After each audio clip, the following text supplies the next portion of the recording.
Muy buenas noches, estimados amigos que nos siguen en las redes sociales a través de la página El Sentido de Todo.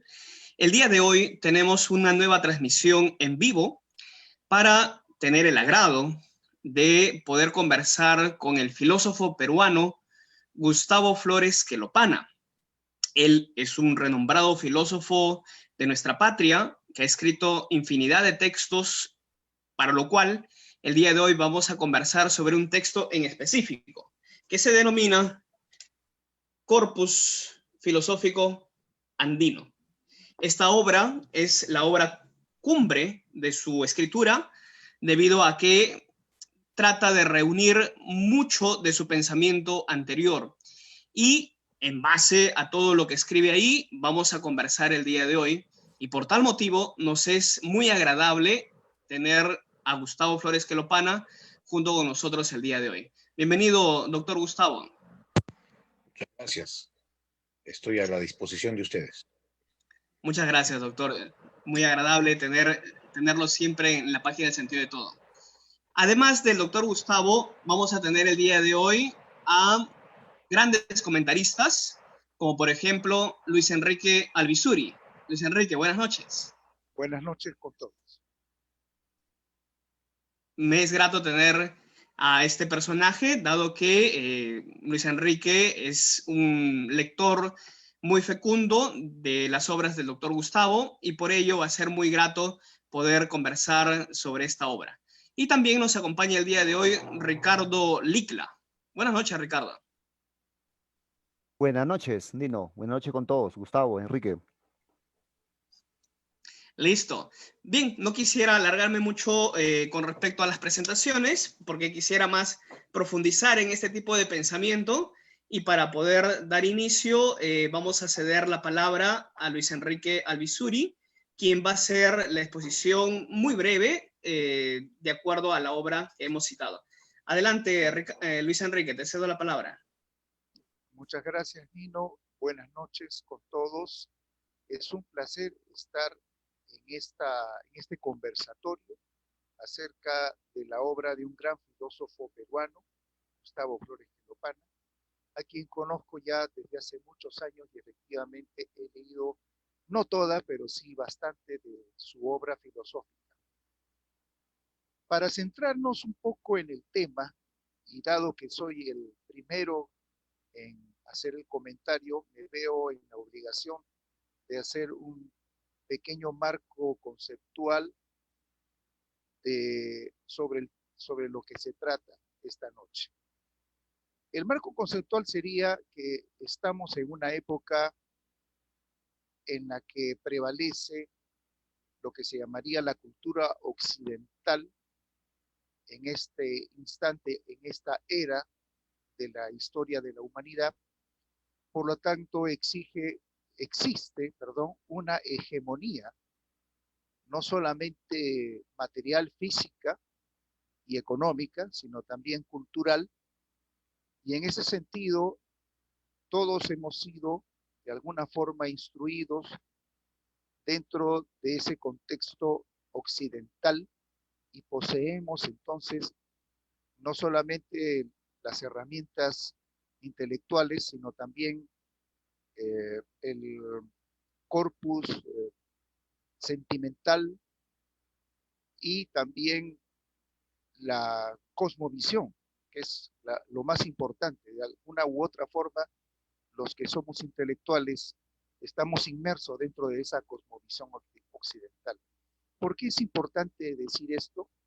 Porque con obras como la que vamos a conversar esta noche, como la que vamos a comentar esta noche, vamos a tener que hacer un esfuerzo por tratar de salirnos de esa ruta, de ese camino o de ese lugar plácido de la comodidad de lo políticamente correcto, para abordar un aspecto que puede ser crítico y va a ser crítico, en el sentido que no lleva el mismo sentido ni el mismo significado que nuestra cultura occidental afirma.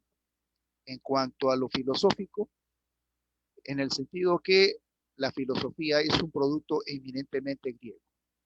Flores Quelopana lo que nos propone en este libro es una visión opuesta, distinta a ello, y trata de sustentarlo con una copiosa argumentación y muchas referencias filosóficas, dado su gran conocimiento sobre el tema y su cultura vasta. Entonces, esto, para abordarlo, tenemos que abrir un poco la mente y tratar de ingresar al tema de la crítica y del cuestionamiento de aquello que consideramos que es un hecho aceptado por todos y por lo tanto que es un hecho verdadero. Y como ustedes saben, lo que es aceptado por todos o lo que es impuesto por una cultura hegemónica no necesariamente es la verdad. Yendo ya a la obra en sí, voy a mencionar algunas palabras propias del libro para que no sea a través de mi expresión lo que nosotros afirmemos. Por ejemplo, en el libro se dice lo siguiente: es una obra que conduce hacia la concepción de la categoría de la filosofía mitocrática. Es un aporte que hace Flores Quelopana dentro de esta concepción, nueva concepción de la filosofía, lo cual supone el principio de la universalidad de la filosofía, su sentido multívoco y el mito como una forma ancestral que tiene la razón para hacer preguntas radicales. Entonces ya empieza desde el inicio Flores Quelopana a salirse de la vieja y aceptada idea de que la filosofía es un invento griego, que es el desarrollo final o el pináculo de la razón. Por lo tanto, la filosofía es racionalismo o racionalista. Dice, la filosofía es aquello que nace del asombro, punto de partida, ante lo misterioso del universo, y es innato al espíritu del hombre.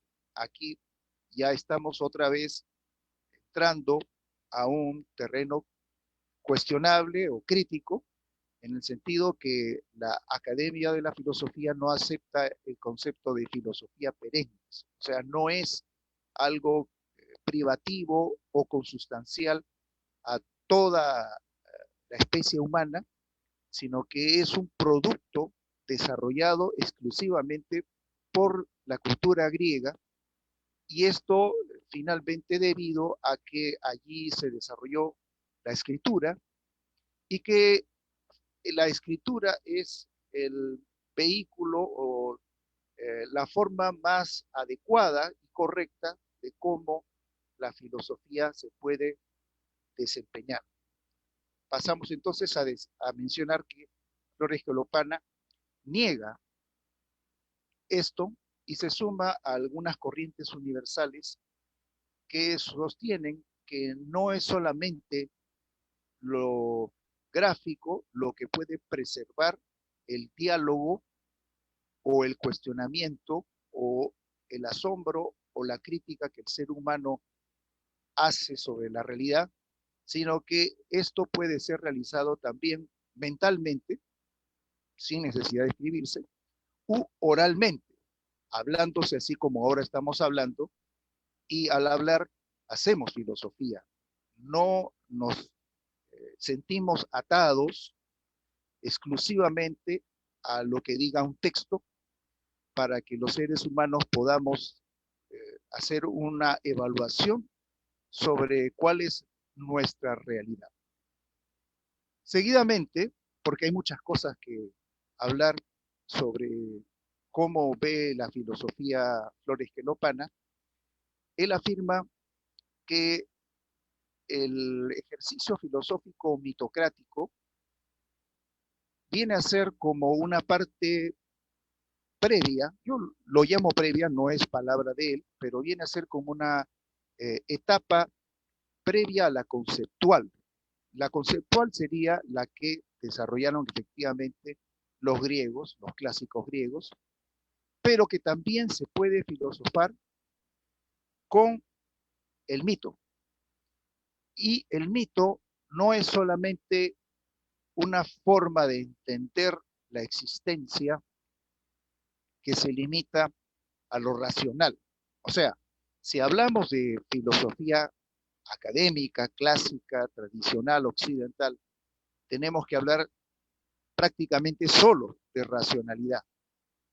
La propuesta de Flores Quelopana es que esa es una manera limitada, constreñida solamente a lo conceptual, puesto que no abarca la totalidad de lo que el ser humano realmente es.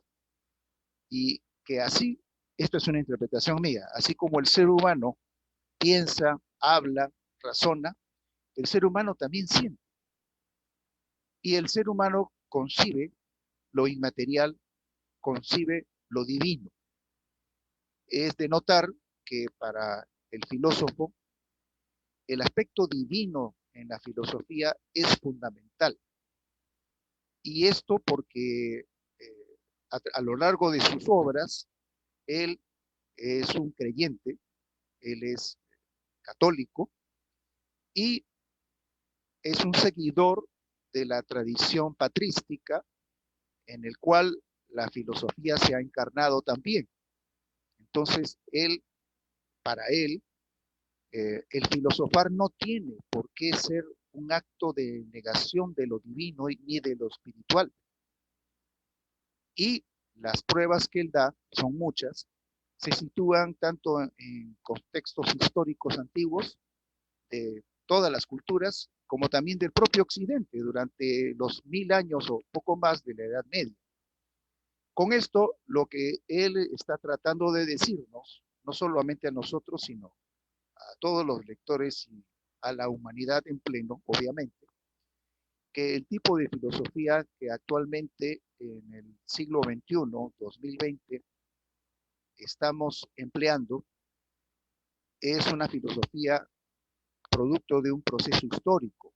No es el pináculo, no es el fin de la historia, no es la filosofía ya definida y terminada, sino que es una etapa en la cual la filosofía occidental se ha ido transformando poco a poco en una presciencia, o sea, en lo que de alguna manera iba a llevarnos al desarrollo de la ciencia, al punto que hoy, como todos sabemos, la filosofía ha perdido el lugar preferencial que tenía hace unos siglos y hoy la encontramos, digamos, más sumisa, convertida en epistemología, donde la metafísica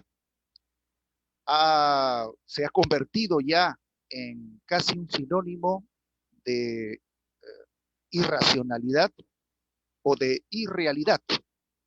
O sea, todos sabemos la importancia de la metafísica en la filosofía, pero con la prevalencia y preeminencia de la ciencia actual, los criterios de valor han cambiado mucho. Entonces, hoy el cientificismo se ha impuesto en el mundo. Hoy día tenemos una cultura, un saber y una filosofía cientificista. Esto es mi posición, no es la de Gustavo Flores Quelopana. Pero yo entiendo que él, a lo largo de su obra, lo está diciendo permanentemente y en eso coincidimos. En eso y muchas cosas más, en otras no coincidimos, obviamente, pero en esa sí. Somos filósofos que creemos que el momento actual de la filosofía es un momento crítico, es un momento de debilidad en su desarrollo y que está constreñida y agazapada todavía, esperando un momento óptimo para reaparecer. Y creo que un libro como este de Gustavo es un buen avance para ese resurgimiento de la filosofía que se libera de la esclavitud, de la ciencia, del racionalismo y del cientificismo. Ahora, hay mucho que hablar. Yo no voy a tocar todos los temas. Preferí centrarme en esto porque me parece que es lo medular. ¿Cuál es el impacto que este libro tendría dentro de la estructura de pensamiento académico. Obviamente no va a ser muy bien aceptado, eso ya lo sabemos. Todo aquel que sigue el camino de Galilei, siempre va a tener su principal oposición en sus propios colegas. Como ustedes saben, la historia de Galileo, sus enemigos no eran, como se dice en la iglesia, sino eran sus mismos colegas, los de la academia, que por diversas razones no querían que él fuese lo que al final fue. Pero así suele pasar. Entonces, muchas veces nuestros propios amigos filósofos que siguen otras corrientes, otras escuelas, van a ser nuestros más grandes cancerberos y perseguidores.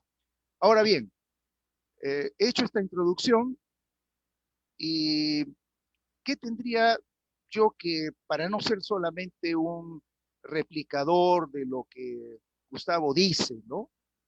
Hay muchas cosas que dice, pero no quiero ser solamente un divulgador, sino que yo pondría o diría tres cosas que sí me hubieran gustado o me gustaría que Gustavo pudiese aclarar, que me parece que ameritan que en su libro se aclare.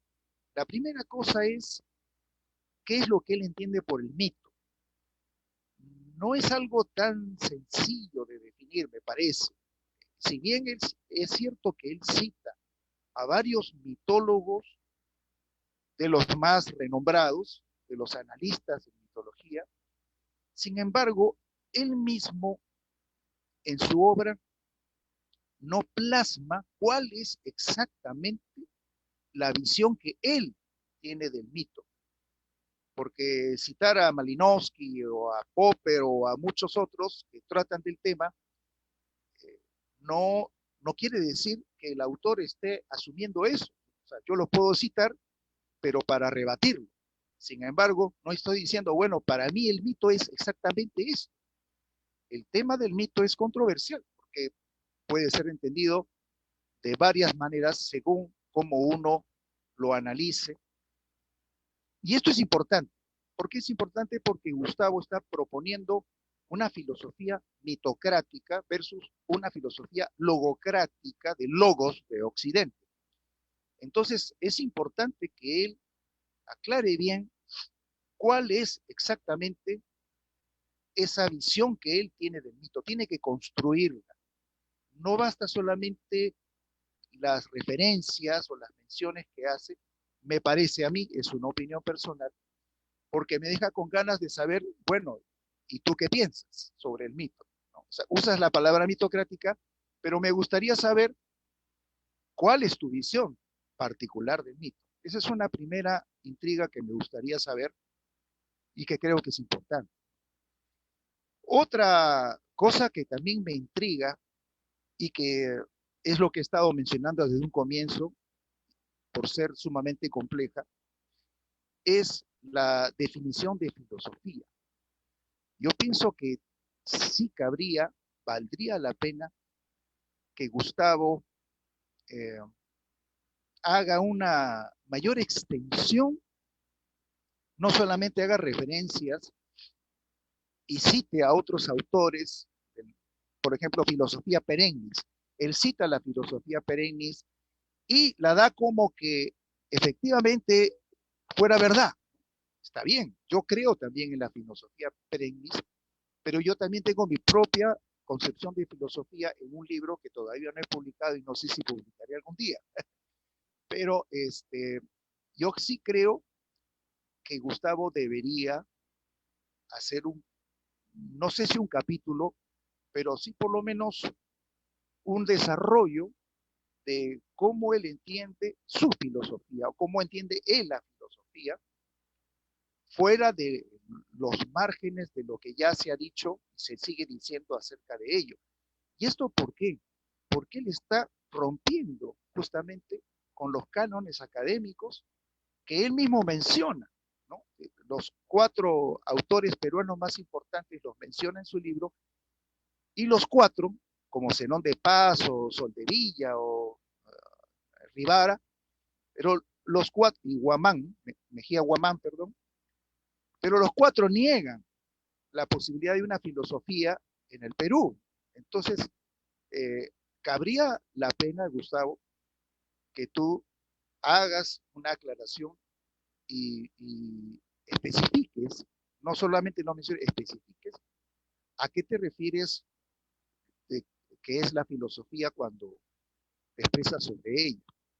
Y un tercer punto, para no extenderme más, esto sí es una crítica sana y constructiva, y es al respecto de Garcilaso de la Vega. Tú mismo en el libro lo mencionas, o sea, tampoco es que yo sea el que te puedo estar eh, señalando este detalle, pero no me parece muy sólido que puedas construir toda una compleja teoría religiosa en torno a Pachacamac, que es muy interesante y por supuesto valiosísima, pero no es muy sólido si solamente la sostienes sobre la obra de Garcilaso. Porque tú mismo mencionas que él se va del Perú a los 20 años y tú mismo dices, y eso lo dicen otros autores, de que él no tenía un pleno conocimiento de toda la cultura. Es difícil que a los 20 años uno pueda describir toda una civilización, ¿no? Incluso menciona también Flores Quelopana que en algunos aspectos Garcilaso no es un buen crítico o un buen descriptor de lo que era la cultura andina, al margen de lo que él ya en España, porque estamos hablando de lo que él recuerda siendo adulto. Entonces, no digo que esté mal, ni estoy negando que lo que diga Garcilaso de la Vega sea real. Yo creo que algún mérito y alguna credibilidad tiene. No sé si 50, 60, 40, eso ya depende. Pero de hecho que es un buen referente. Pero sí pienso que solamente Garcilaso como única fuente para tratar de hacer una descripción tan profunda y yo diría que hasta teológica del mundo andino requeriría de otras fuentes. Esto lo digo con mucho cariño y aprecio, pero es lo que yo siento cuando leo. Siento que Garcilaso es un personaje que es controversial, entonces no siempre es eh, el referente único. Habría que ver de qué manera podríamos complementar esta percepción que Garcilaso nos transmite a través de sus comentarios reales. Por el momento eso es todo lo que tengo que decir. Muchas gracias. Muchas gracias, Luis Enrique Albizuri, por este primer aporte que hemos recibido de tus palabras. Y pues en este momento vamos a dar pase al doctor Gustavo, que puede hacer tal vez alguna réplica o algún comentario frente a lo dicho. Adelante, doctor Gustavo. En primer lugar, un agradecimiento sincero a mi amigo y también un pensador y fino escritor que tiene varias obras publicadas, Enrique Albizuri. Él me ha planteado tres preguntas. ¿Qué concibo como mito, como filosofía y la cuestionable fuente de Garcilaso de la Vega? Vamos a ir al primer punto, el mito. Evidentemente que en el corpus filosófico andino, compendio, más o menos unas 6 obras de diferentes épocas hasta la última, en el que se han hecho acotaciones para esta edición. Y a partir de la filosofía mitocrática y mitocratología, que es la que es posterior a las filosofías marginales o las filosofías marginadas y a los anautas filósofos, allí me aboco a una definición del mito. Es decir, no solamente tomo en cuenta a los teóricos del mito y a los mitólogos, sino también discuto con esas definiciones, porque me parecen en gran parte insuficientes, otra parte grandes aportes, pero también hay la falta de completud Entonces, para ir al grano, ¿cómo concibo el mito en relación como pensamiento filosófico? El mito es otra forma de expresarse por la búsqueda de los fundamentos, o sea, es la razón que se expresa en su búsqueda de fundamentos del mundo a través del lenguaje metafórico, lógico. Eso es en lo fundamental mi definición de filosofía mítica o mitocrática. Es otra forma que tiene la razón de buscar los fundamentos últimos mediante el razonamiento metafórico y analógico. Esto me lleva al segundo punto, que concibo por filosofía. Evidentemente, mi pensamiento no se ha detenido únicamente en la formulación ya mitocrática. Ese sea uno de los puntos más eh, controvertibles para que este libro sea considerado como el punto final de esta investigación, porque pues esta obra aparecieron otras en donde he ampliado y profundizado el concepto de filosofía misma, que no se detiene hacia atrás en la filosofía mitocrática, sino más bien he escrito la filosofía del chamanismo y después vino la filosofía prehistórica. Entonces, en realidad, esto hace que la definición de filosofía sea más complicada, porque pasa por una primera etapa numinocrática de la prehistoria, luego pasa por una etapa chamánica del Paleolítico Superior, y recién va a entrar a la etapa mitocrática y luego ya la conocida, la etapa logocrática. Entonces, ¿la filosofía qué es? Sería una forma de pensar, evidentemente, es una forma de pensar y una forma de sentir. Pero, ¿qué tipo de forma de pensar es? Yo creo que es una forma de pensar fundamental que caracteriza a la especie homínida, que se asombra, tiene la capacidad de asombro, una cualidad un natural a su ser, a su condición de ser homínido. Y esto es importante decirlo porque no sería restrictivo entonces solamente al mito, a lo nominocrático, ni tampoco a lo chamánico, llamado mitomórfico, ni tampoco al logocentrismo. De ahí lo complicado de definir con una generalidad lo que es filosofía. Lo he intentado hacer posteriormente en otras obras que no están en este libro del Corpus Filosófico Andino, mediante una clasificación.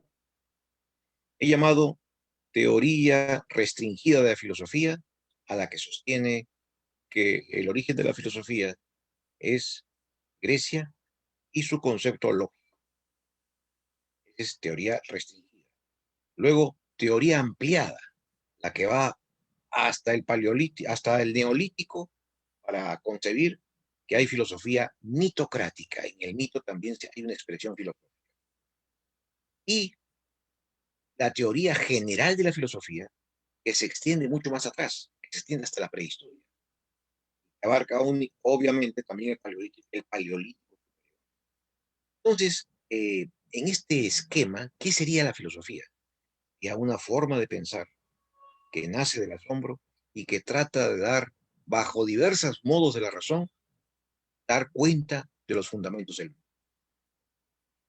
Y ahora viene el problema de Garcilaso de la Vega.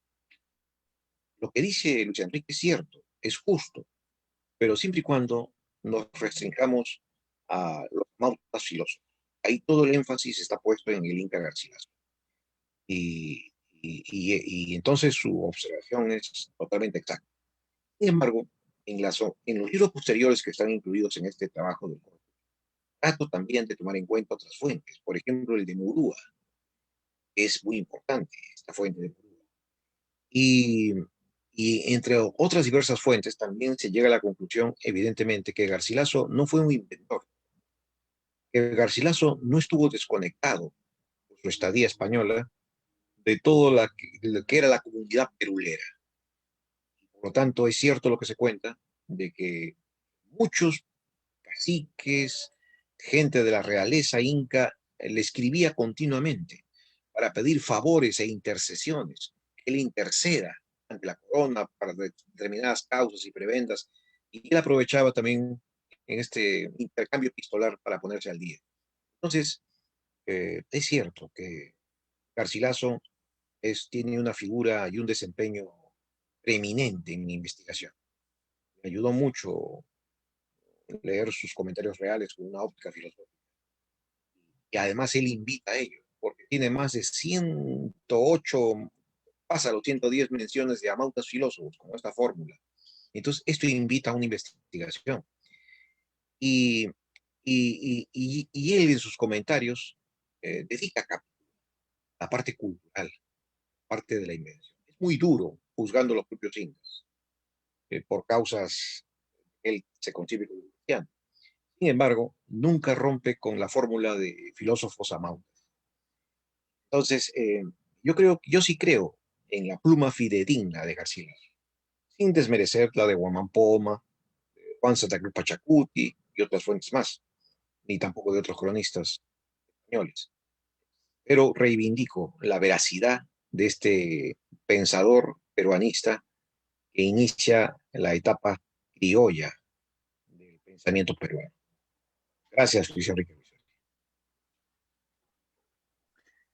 Gracias a usted, doctor Gustavo, por las aclaraciones sobre el mito, sobre la filosofía y cómo es que se ha ido desarrollando a través del pensamiento de algunos autores como el que ha citado. Luis Enrique Alvisuri, tal vez tienes alguna aclaración o alguna otra pregunta para el doctor. Aprovechemos que está con nosotros para aclarar justamente estos puntos que tal vez son un poco álgidos o tal vez son un poco difíciles de poder entender para un lector ordinario. Para mí está bien. Son buenas respuestas y estoy de acuerdo con él. Muchas gracias. Excelente, excelente. Entonces, en estos momentos vamos a pasar a darle la palabra a Ricardo Licla. Sí, de acuerdo. Buenas noches una vez más. ¿Se me oye? De acuerdo, de acuerdo.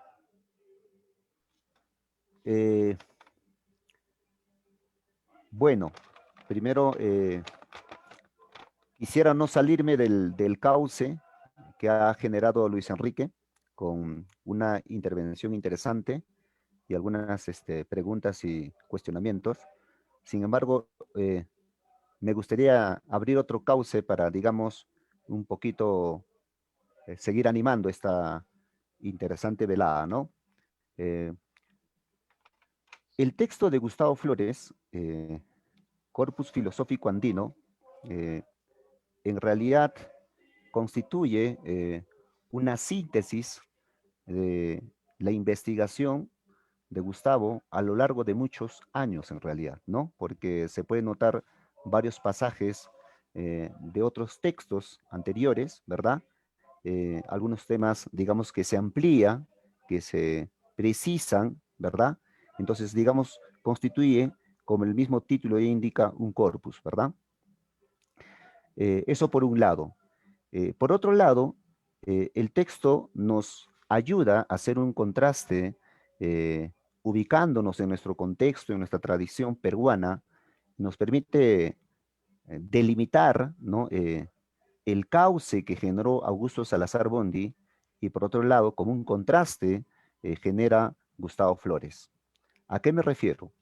Sabemos que la producción salazariana más o menos se sintetiza de la siguiente forma en relación al origen de la filosofía en esta parte del mundo, ¿verdad? Según el esquema salazariano, nuestra filosofía peruana latinoamericana se habría iniciado posterior a la invasión, aunque él no llama de esa manera invasión, sino conquista española, ¿verdad? Pero el hecho se da en el siglo XVI y posteriormente se habría desarrollado, según Salazar, nuestra filosofía peruana latinoamericana. Entonces, ese acontecimiento, ese trauma, esa experiencia de la invasión, habría generado, según Salazar, una dominación económica y cultural, ¿verdad? Entonces, nos enmarcamos, según el esquema salazariano, dentro de una cultura de la dominación. Por ende, nuestra filosofía se constituiría una especie de filosofía de la dominación, por ende una filosofía inauténtica, imitativa, repetitiva, alienada, ¿verdad? Etcétera. Es el esquema que nos deja Salazar Bondi. Por su lado, Gustavo Flores, que lo pana, más bien va a dar cuenta de aquel aspecto que al parecer nuestro filósofo sanmarquino, Salazar, no habría reparado. Es decir, si bien es cierto se da la invasión y la dominación cultural, eso no significa que el hombre andino, ¿verdad?, deja de buenas a primeras toda la tradición, toda la riqueza cultural. Hay una resistencia, ¿no? Esa resistencia se ha manifestado de distintas maneras, desde lo militar, incluso lo económico, lo político, incluso artístico, ¿no? Recordemos el Takyonjue, tiene diversos aspectos de resistencia, ¿no? Y de conservación de la tradición andina. Entonces, revisando los textos de Gustavo, yo puedo encontrar, claro, esta es una interpretación mía, una prolongación de la resistencia andina, porque los escritos de Gustavo desafían esa mirada eurocéntrica que propone, que sostiene que la filosofía es propio y exclusivo de la cultura occidental. Nace en Grecia, incluso hay colegas que sostienen que nace en Grecia y muere en Grecia, ¿no? O sea, todo lo demás es cualquier cosa menos filosofía en sentido estricto, dicen, ¿no? Entonces, los aportes de Gustavo constituyen un desafío a esa mirada, a esa perspectiva eurocéntrica. Entonces, el corpus filosófico se constituye como una prolongación del Takyonjue, una prolongación de la resistencia, una forma de rescatar, ¿no?, esta tradición nuestra.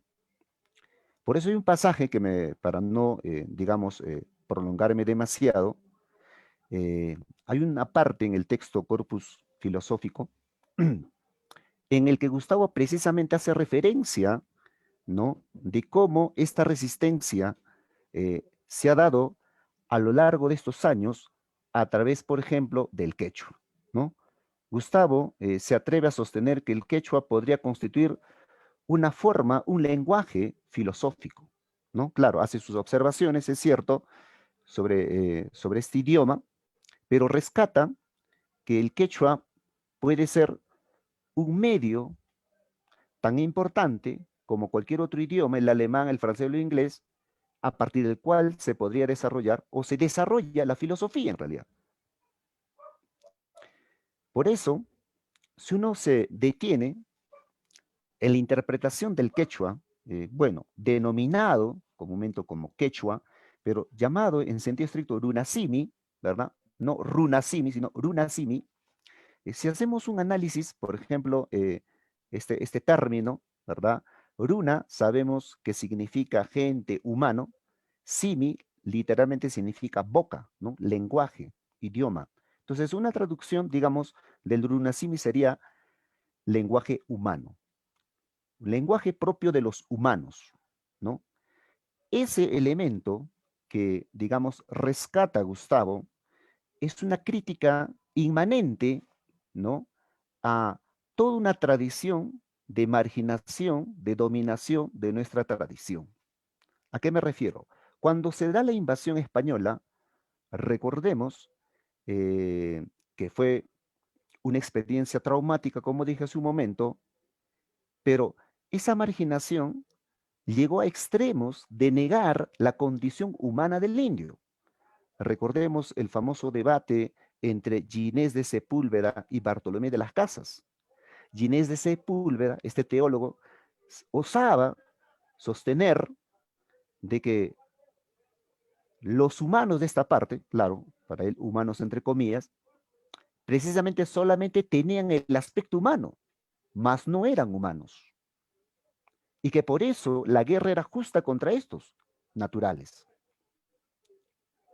negando toda condición humana, sin reparar que el lenguaje mismo, el idioma mismo que manejan los humanos de esta parte, ya desafían justamente esa pretensión de negar la condición humana del indígena. El Runasimi reafirma la condición humana del indio, que, digamos, se ha pasado sin el mayor reparo, ¿no? Entonces, Gustavo, pienso que con esta parte del texto está eh, cuestionando esa pretensión de los españoles como Ginés de Sepúlveda, y al mismo tiempo está revalorando de cómo a través del Runasimi se puede desarrollar la reflexión filosófica. O mejor dicho, se desarrolla la reflexión filosófica, solo que no se ha plasmado, digamos, en textos. Y si es que lo hubo, digamos, tenemos limitaciones todavía para interpretar, ¿no? Por otro lado, esto ya es, digamos, una propuesta o en todo caso una intuición mía. En el contexto actual, si quisiéramos democratizar la filosofía,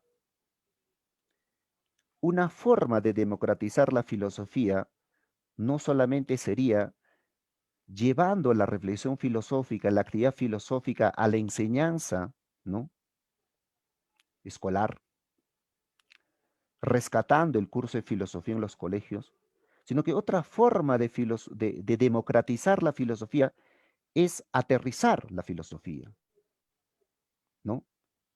Y esa forma de aterrizar la filosofía, incluso en el espacio andino, es aquechuizando el castellano, al mismo tiempo castellanizando el quechua. Porque no podemos pretender el purismo en el idioma. Yo que de alguna manera tengo contacto con el mundo andino aún, y estoy en esos lares, y al escuchar, digamos, las reuniones, las conversaciones de las comunidades, noto, digamos, todo un bagaje filosófico en el que precisamente se da este juego dialéctico que consiste en aquechuizar el castellano y castellanizan el quechua. Y elaboran intuiciones filosóficas para enfrentar cuestiones inmediatas, prácticas. Elaboran intuiciones para tener una concepción, digamos, sobre lo que acontece. Solo que estos aspectos, que se da de forma dialógica, muchas veces no se plasman, no está en un escrito, pero sí existe, ¿verdad? Entonces, digamos, esto sería, digamos, una observación, una sugerencia sobre la importancia del Runasimi que Gustavo de alguna manera lanza en una parte interesante del corpus filosófico. Ahora, este es digamos, un comentario bastante breve sobre el texto, pero me gustaría también, para seguir la lógica de la participación del colega que me ha antecedido, algunas tal vez interrogantes, ¿no? Algunas interrogantes, por ejemplo, cuando Gustavo eh, elabora su reflexión filosófica, eh, rescata mucho la metafísica cristiana, ¿verdad? Y eso es muy fuerte en su texto, en sus obras. Basta recordar la razón filosófica, por ejemplo, ¿no?, que es un texto muy interesante, eh, muy original. Sin embargo, me lleva a la siguiente duda, ¿no? Rescatar la metafísica cristiana, ¿no?, revalorarla, ¿no estaría constituyendo, Gustavo, una forma de dominación cultural que Augusto Salazar Bondy cuestionaba? Es decir, ¿no estaríamos repitiendo un esquema occidental en nuestro afán de querer elaborar algo original? ¿No estaríamos no estaríamos eh, atrapados bajo ese esquema occidental aún? Esa sería una primera interrogante, ¿no? Eh, cuando comentabas sobre el contraste entre la filosofía mitocrática y la filosofía logocrática, y afirmabas que el mito lo concebías, digamos, como un razonamiento metafórico, analógico, ¿verdad? Y luego haces la diferencia con la filosofía logocrática. ¿No sería una especie de contradicción allí, dado que tú en tu texto Razón filosófica considerabas que la razón tenía diversos aspectos y que dentro de ese mismo aspecto se hallaba también el propio mito? Entonces, ahí como que no me queda claro, honestamente, ¿no? No me queda claro esa parte. Em, por otro lado, em, si uno revisa tus textos, es muy fuerte, sobre todo en tus últimos escritos, tu inclinación eh, a lo, a lo religioso, ¿no? A lo metafísico cristiano, ¿no? Em, ¿No te parece, Gustavo, que eso es una especie de topus uranus, un alejamiento del mundo real, concreto, sobre lo que está aconteciendo actualmente, las cuestiones políticas, las cuestiones sociales? Eh, no sé si, digamos, eh, tienes pensado producir algún texto vinculado directamente a lo político. Sé que tienes escritos, pero digamos, me refiero propuestas, digamos, más inmediatos, eh, en el sentido de que el filósofo debería recobrar esa influencia que tuvo en algún momento, ¿no? Ser un referente, tal vez, ¿no? Bien, entonces, esos serían algunas interrogantes en forma tal vez de sugerencia, no lo sé, eh, sobre el texto, ¿no? Seguro con sus comentarios nos surgirán otras ideas para seguir conversando, ¿no? Hasta ahí sería mi participación, apreciado Nino, Gustavo y Luis Enrique. Muchas gracias, Ricardo. Muchas gracias por los aportes que nos has dado para poder entender la obra del doctor Gustavo. Y pues vamos a pasar a escuchar al mismo doctor acerca de la pregunta que le has dejado. Bueno, en primer lugar, un agradecimiento sincero a Ricardo Licla, que es un especialista en la de Salazar Bondi y un cultor de la filosofía de la liberación. Tiene obras publicadas. Y sobre las interrogantes que me ha planteado, yo creo que deberíamos empezar a despejar el camino. En primer lugar, la filosofía, la filosofía que tenga un fuerte componente religioso es indispensable para entender el panorama cultural del mundo ancestral, porque es fuertemente teocrático. Entonces, si lo vamos a querer ver con las miras de un antropólogo secularizado, no vamos a entender este filosofar ancestral, que es de carácter metafórico, analógico, es decir, que no está sujeto al principio parmenidio aristotélico del principio de identidad y de contradicción, sino más bien muestra, bajo la existencia de los mismos principios lógicos, muestra otro tipo de configuración en el que predomina la armonía de los contrarios. Quizás esa sea la estructura lógica del mito, la armonía de los contrarios. Y que no, para ese tipo de mentalidad no es chocante hacer uso de esta clase de razonamientos.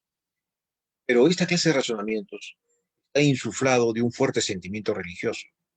En otras palabras, el pensamiento ancestral, en su expresión filosófica, era una filosofía religiosa, era una filosofía de salvación, era una filosofía que trataba de responder por el destino último del hombre en el cosmos, porque no era antropocéntrica, era cosmocéntrica. ¿Y por qué era cosmocéntrica?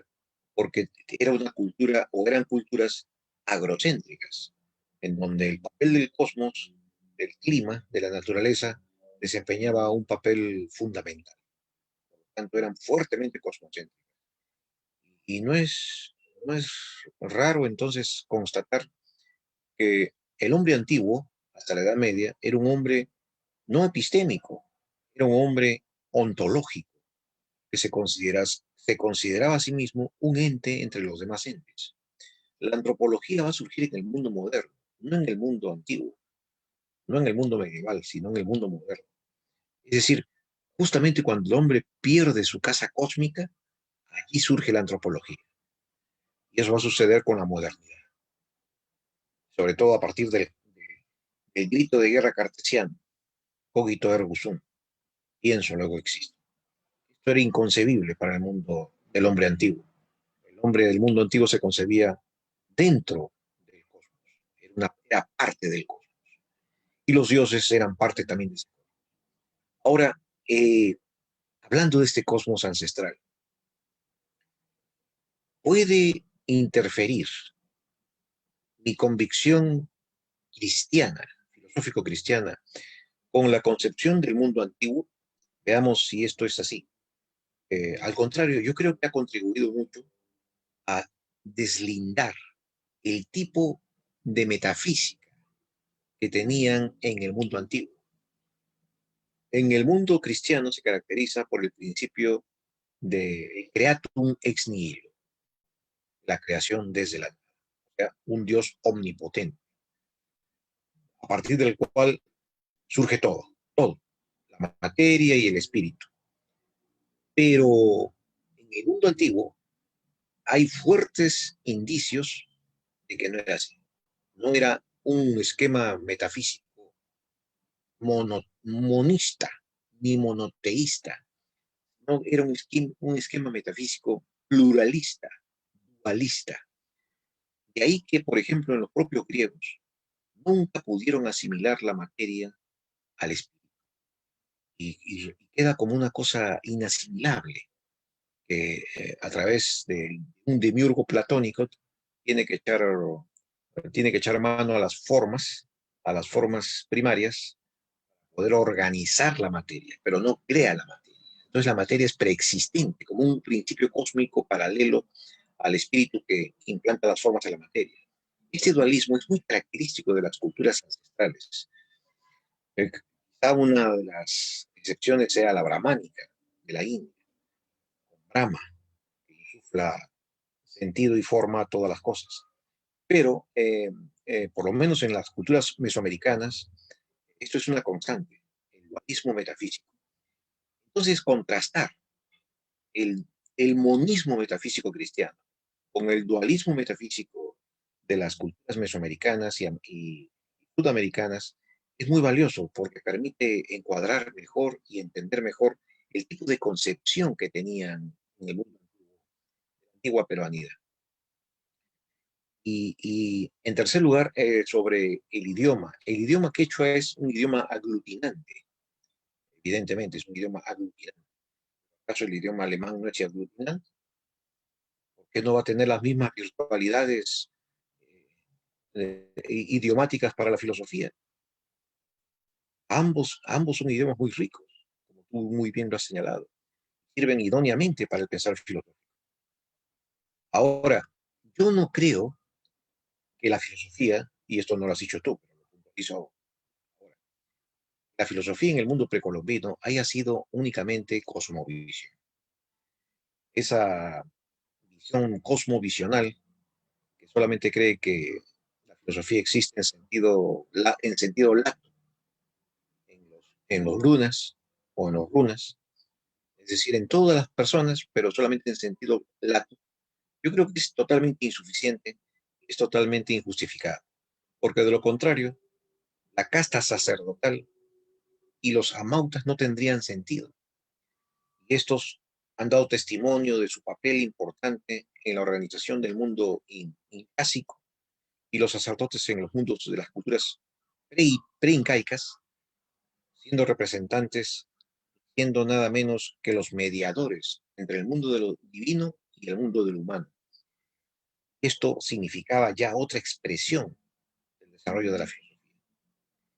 Y quizás se me está escapando la tercera pregunta que me hiciste, y yo te agradecería mucho simplemente que me la sintetices. Sobre el asunto político, Gustavo. El asunto político. Yo creo que la clave metafísica cristiana tiene un poderoso mensaje político, porque justamente después del Concilio Vaticano II y de la CELAM latinoamericana, surgió la teología de la liberación, en donde se pone en primer lugar a los pobres como el objeto primero de Cristo y de la Iglesia. La Iglesia pertenece a los pobres, es de los pobres. Cristo vino por los pobres. Eh, Se resalta muy bien con lo que dice el Evangelio. Es más difícil que un rico entre por el ojo de una aguja, que es más difícil, es más fácil que un camello pase por el ojo de una aguja que un rico entre el reino de los cielos. Entonces, eh, aquí hay un poderoso mensaje revolucionario, un poderoso mensaje antisistema, porque lo que vemos en el mundo actual de los últimos 40 años es el predominio del capitalismo neoliberal global, que no es más que una mutación del propio imperialismo que yo le he llamado hiperimperialismo. Tú bien conoces mi última obra del hiperimperialismo en llamas, en donde se han desmantelado las clases medias a nivel mundial, donde se ha destruido el capitalismo de bienestar y donde se ha concentrado la riqueza mundial en la élite del globo. Entonces, lo que tenemos aquí es más bien una fuente de racionalidad no instrumental en la religión cristiana, que es una de las primeras oponentes a este esquema de cosas, a este esquema injusto, que da libertad y da importancia a la riqueza sobre todas las cosas, de una manera alienante y cosificante para la humanidad misma. En un momento la humanidad está atravesando por una de las, una de las crisis más serias a nivel político, a nivel cultural, a nivel humano, a nivel ecológico. Estamos en una encrucijada y la existencia de las religiones y sobre todo de la religión cristiana, que es la más combativa, la que hace sentir más su voz disidente respecto a estos retos y desafíos apremiantes en que nos pone en cuestión el capitalismo global, es importante que se haga sentir otro tipo de racionalidad no instrumental, como es el de la religión católico-cristiana. Ello no significa que hay que cerrar los ojos ante los gravísimos problemas que está atravesando esta iglesia, gravísimos, de corrupción financiera, pedofilia, homosexualismo, unos escándalos y unas aberraciones enormes. Sin embargo, eso es de los hombres, no es de Dios. Y como todos somos iglesias, tenemos derecho a levantar nuestra voz, que estas cosas se enmienden. Felizmente que el Papa presente, Bergoglio, eh, tiene la voluntad de hacerlo, pero sabemos que están encaramados en Roma, en el Vaticano, toda una camarilla de cardenales que conforman un verdadero lobby de la corrupción, con los cuales no es difícil, no es fácil lidiar, todo lo contrario, es muy difícil. Vimos lo que le pasó a uno de los papas que fue envenenado y que están a punto de ser desclasificados sus documentos. Creo que ya fue desclasificado. Entonces, esto va a ser confirmado. En suma, yo creo que la racionalidad no instrumental de las religiones, y sobre todo de la religión católica, es un poderoso antídoto contra la alienación del capitalismo global que está arrasando con el hombre y la naturaleza. Muchas gracias, doctor Gustavo. Si usted me concede el permiso, a mí me gustaría hacer algún comentario a su obra Corpus Filosófico Andino que estamos tratando el día de hoy. Y para ello, yo quisiera hacer un pequeño comentario antes de entrar a la obra. Cuando yo empecé a hacer filosofía, uno de los primeros textos que logro leer y que luego fue reeditado y luego fue publicado fue la de Giovanni Reale. Giovanni Reale empieza su obra haciendo mención que la filosofía inicia con el mito. Luego del mito, Reale va a explicar que surge la filosofía en Grecia con Tales de Mileto y van a venir una infinidad de filósofos. Los más conocidos para nosotros, tal vez en el mundo occidental, va a ser pues Parménides, o va a ser Pitágoras, o incluso Platón. Y aquí tenemos un cierto consenso al decir que el pensamiento occidental ha sido pie de páginas del pensamiento de Platón. Curiosamente, luego de Platón, cuando se inserta la filosofía en este mundo europeo, teníamos otro pensador, que era el pensador Aristóteles, que no fue considerado los primeros años dentro del pensamiento occidental, sino que Aristóteles fue considerado más por los árabes y este tipo de pensamiento pues se fue aislando del mundo occidental. Vamos a esperar todavía hasta el siglo XI, XII, XIII incluso para poder recuperar a Aristóteles dentro del mundo occidental.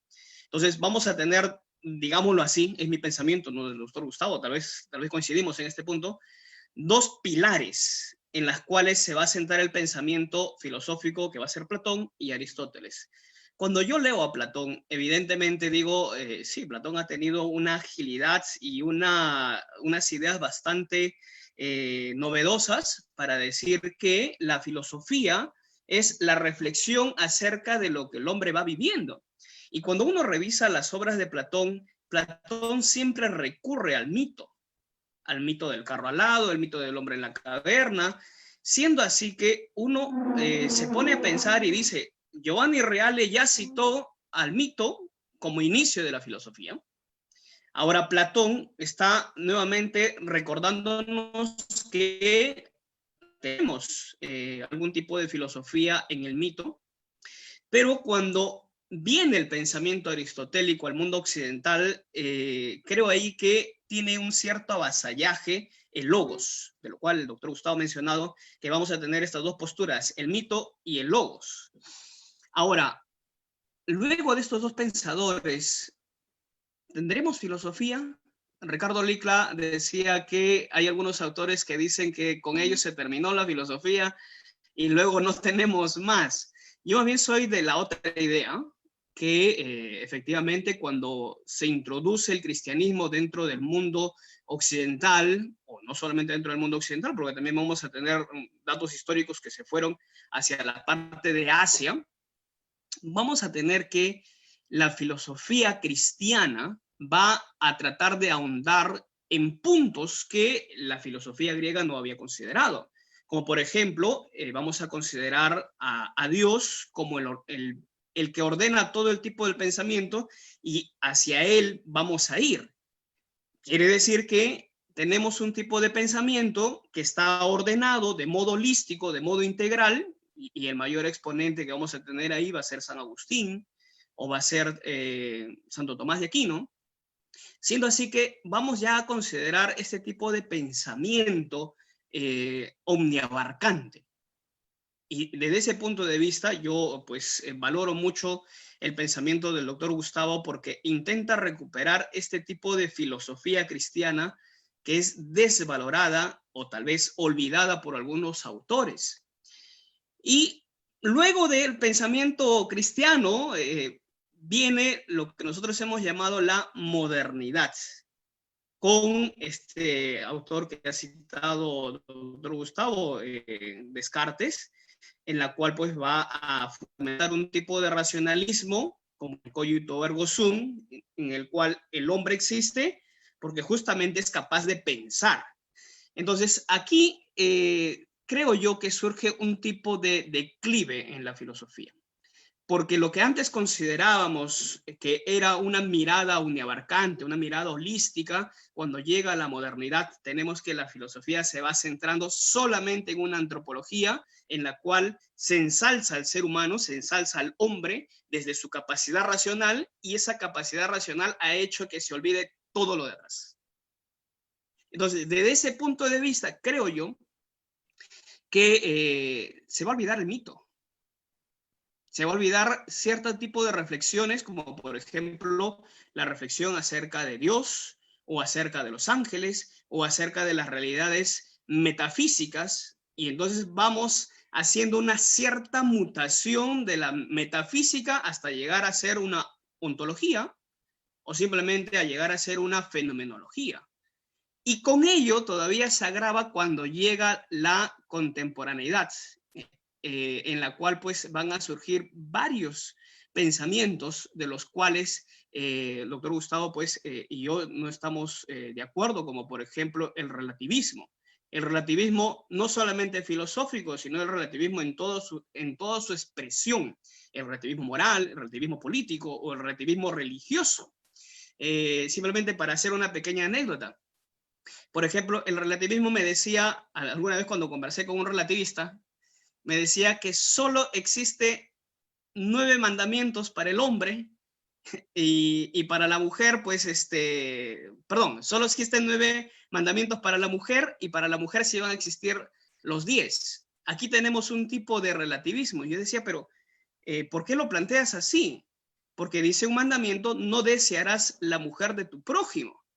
¿Cómo es posible que una mujer desee a otra mujer? Eso es inconcebible dentro de los cánones religiosos. Entonces, mira, ahí está el relativismo. Tenemos aquí relativismo. Desde ese punto de vista, uno dice, wow, ¿tendrá razón? ¿El relativismo estará inserto dentro de nuestra cultura? Desde mi punto de vista, pues el relativismo tiene una falencia muy grande, de decir que todo el pensamiento detrás no es validero porque tiene un cierto dogmatismo, pero ellos pretenden ser un cierto dogmatismo para imponer sus ideas a los demás. Desde ese punto de vista, hemos visto cómo se ha ido cambiando la filosofía, cómo ha ido evolucionando la filosofía hasta llegar hasta nuestra actualidad. Cuando se llega a nuestra patria, efectivamente, nuestra patria lo que va a tener es un tipo de pensamiento en la cual se intenta introducir elementos de nuestra cultura, elementos de nuestra nación. Siendo así que cuando uno lee a González Prada, o lee Arguedas, o Vallejos, o Mariátegui, uno dice, oh, aquí tenemos un tipo de filosofía realizado por peruanos en las cuales van a incluir ciertos elementos que han sido desvalorados en la historia.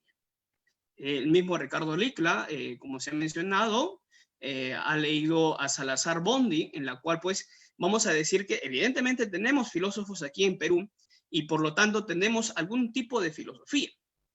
Todo este recorrido breve que he hecho de la filosofía prácticamente es mi pensamiento que yo lo he llevado por mucho tiempo. Cuando conversé con el doctor Gustavo para poder hacer el comentario de la obra que estamos citando el día de hoy, me trajo una gran interrogante. ¿Es posible tener un pensamiento filosófico del mito? Y esto me llevó a mí a reorganizar y repensar todo el pensamiento filosófico que estaba en mi cabeza. Y es por eso que yo valoro la obra del doctor Gustavo, porque retornar al mito, cosa que ya lo había dicho Giovanni Reale, cosa que ya lo había dicho Platón en varias de sus obras, y cuando tenemos el pensamiento cristiano en ningún momento ha desvalorizado el mito como algún tipo de pensamiento con respecto a la vida. Y es justamente lo que cita en la obra el doctor Gustavo. Pensar sobre lo que el hombre vive, pensar lo que tenemos en nuestra realidad y lo que tenemos dentro de nuestra visión. Justamente la filosofía va a nacer, como lo dice en el libro, con el asombro, y ese asombro es asombrarme de lo que yo tengo delante mío. Y es lo que yo siempre he recalcado en varias ponencias o varios cenáculos de filosofía que hemos tenido, de decir de que el ser humano ha perdido la capacidad de asombrarse. Muy pocas cosas nos llaman la atención. Y doctor Gustavo lo que ha hecho en mi persona es hacer que yo vuelva a repensar toda la filosofía que estaba en mi estructura. Decir, ¿el mito es algún tipo de filosofía? O lo que el doctor Gustavo va a llamarlo es la mitocracia diferenciada al pensamiento de logos. Y uno dice, pues claro, pues repensémoslo, porque es digno volver a repensarlo todo y volver a decir, sí, efectivamente, el mito puede ser considerado como una reflexión acerca de lo que estamos viviendo. Yo considero que el pensamiento del doctor Gustavo es muy innovador, debido a que, como decía Luis Enrique Alvisuri, el que se atreve a hacer filosofía y tener disensos frente a sus otros compañeros, pues evidentemente a veces no caemos tan bien. Pero afirmar que existe mito como pensamiento filosófico en el Perú, es decir, que el peruano es capaz de pensar con una novedad, con una perspectiva que no lo han considerado otros. Y desde ese punto de vista, doctor Gustavo lo que va a decir es que el pensamiento europeizante o el pensamiento eurocéntrico no tuviera que ser parte de nosotros como una cuestión impositiva. No tendríamos que cerrarnos en ese punto de decir de que el europeo piensa mejor que el peruano y por lo tanto vamos a aceptar lo que el europeo nos dice como diciendo, lo dijo un grande y por lo tanto yo digo solamente amén. Esa novedad yo lo resalto y lo recalco del pensamiento del doctor Gustavo. Esa novedad de decir que pensemos sobre lo que nos asombra, pensemos sobre la vida, pensemos sobre lo que le corresponde al ser humano, es decir, volvemos a repensar todo lo que teníamos como estructura dentro de nuestro pensamiento. Y desde ese punto de vista, yo voy a decir que el pensamiento del peruano es un pensamiento típico, porque nosotros vamos a pensar desde lo que vivimos, desde lo que tenemos a nuestro alrededor, desde lo que podemos experimentar en relacionarnos con el otro. Y por no irnos tan lejos, cuando uno va simplemente de viaje a la parte del centro, a La Oroya, a Huancayo, a Jauja, o queremos irnos un poco más allá y vamos a visitar a nuestro compañero Ricardo por Ayacucho, o nos vamos por Huancavelica, encontramos a nuestros hermanos con un tipo de pensamiento que es muy original. Y uno pudiera decir, lo que tú tienes no es pensamiento filosófico. El pensamiento filosófico solamente es el que viene de Europa y ese es el que se ha insertado aquí. Y aquel que piensa según estos cánones, ese es filósofo. Aquel que piensa distinto, no es. Y pues yo diría que es posible que el ser humano haya diversificado su pensamiento filosófico, no solamente en la cultura de los griegos o no solamente en Europa, sino también aquí. Y los cenáculos de filosofía, los conversatorios o los cafés filosóficos que vamos haciendo a través de la página El Sentido de Todo, es decir que se puede hacer filosofía en nuestra patria. ¿Por qué no? ¿Por qué no decir de que nosotros los peruanos pudiéramos hacer un tipo de pensamiento original, como por ejemplo lo que ha mencionado el doctor Gustavo en su libro, la mitocracia? Y desde ese punto de vista, yo creo que sí es posible hacer un tipo de pensamiento filosófico en nuestra patria. No quisiera alargarme más, solamente voy a citar un fragmento del libro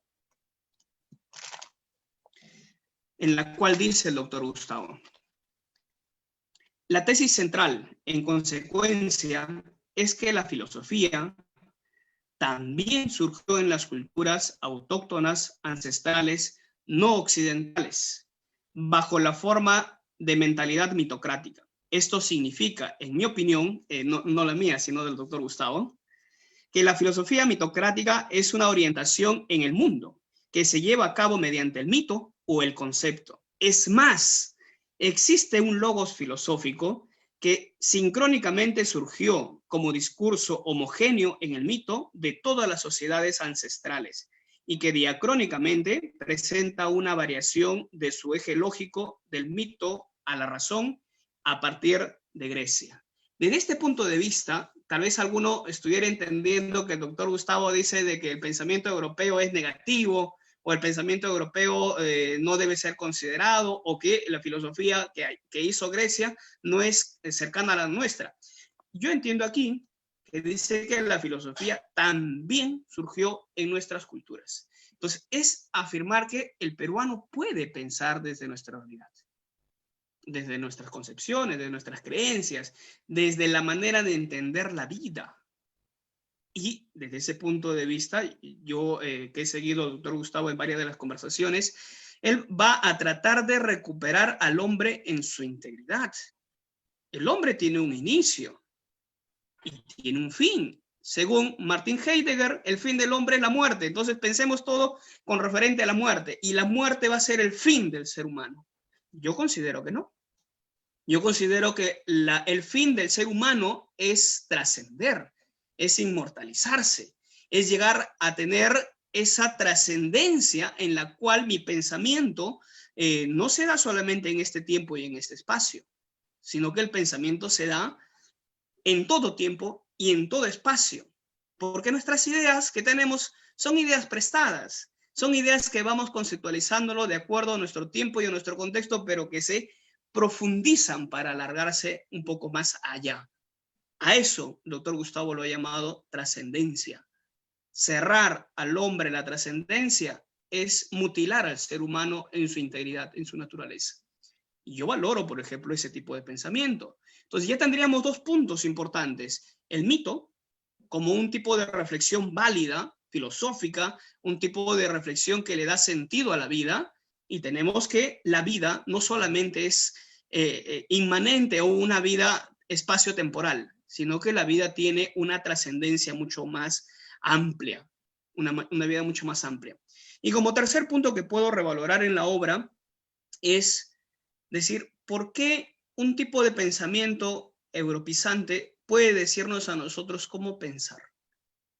Lo que el doctor Gustavo ha llamado el imperialismo o el hiperimperialismo, que muchas de las veces la gente simplemente repite o sigue los cánones del pensamiento propuestos por este tipo de mentalidad. Un tipo de mentalidad netamente inmanente, netamente capitalista, netamente muy centralizado en lo que el hombre puede tener para su placer o para su hegemonía. Desde ese punto de vista, pues estamos pensando que el hombre es muy sesgado. Un tipo de personalismo, un tipo de antropología en la cual considera al hombre en su integridad, de manera holística, de manera completa, ese tipo de pensamiento yo lo valoro muchísimo y por eso es que, doctor Gustavo, yo valoro mucho su pensamiento novedoso. Y como dirá Luis Enrique Alvisuri, pensar distinto que los demás a veces nos lleva a tener ciertos enemigos intelectuales. Pero creo yo que somos más amigos de la verdad que amigos de ciertos pensamientos parcializados o ciertos pensamientos muy sesgados. Después de haber hecho este tipo de comentario, a mí me gustaría hacer una pregunta, siguiendo la dinámica de Alvisuri y siguiendo la dinámica de Ricardo Likla. Como por ejemplo, si nosotros estamos diciendo que existe un tipo de pensamiento filosófico en nuestra patria, una filosofía andina, antes de que llegaran los españoles tal vez, si estamos afirmando que aquí en Perú tenemos filosofía, pudiéramos afirmar que en Mesopotamia o en Egipto teníamos filosofía antes de que apareciera la filosofía en Grecia, tipo de pensamiento. O sea, existió en Mesopotamia, en la cual pues surgieron la astrología o surgió la cosmogonía, y tendríamos ese tipo de pensamiento y lo pudiéramos considerar filosofía, o fuera simplemente un tipo de pensar o un tipo de ciencia, pero que no se relaciona con la filosofía. Y la otra pregunta que quisiera hacerle es con respecto a lo que usted menciona en la obra. Tenemos un pensamiento filosófico peruano, pero da la impresión que a veces usted sustenta que también existe un tipo de teología dentro de nuestro pensamiento andino. Entonces, ahí tal vez le pediría yo de favor que nos explique para aclarar este punto. ¿Existe filosofía andina y a la vez existe una teología andina? Muchas gracias, doctor. En Muchas gracias, Nino Carvajal, por estas observaciones y este comentario muy enjundioso. Me ha hecho recordar que también Karl Jaspers es uno de los que primero enarbola la importancia del mito como manifestación de la filosofía. Y también esto es reafirmado en la encíclica Fides et Ratio. También me parece que es en la página 17, en la versión de la edición Paulinas, en donde se ratifica esta opinión de la Iglesia. La opinión no eurocéntrica, que defiende la capacidad filosófica de todos los pueblos y todas las culturas. Ahora, esto nos lleva a la pregunta que has efectuado. Efectivamente, la categoría de la filosofía mitocrática se extiende a todas las culturas y civilizaciones del Neolítico, a todas ellas. Y esto también nos lleva a la segunda pregunta.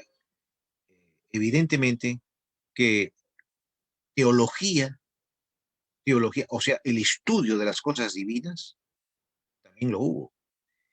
Y estos también se reflejan en las fuentes de los cronistas.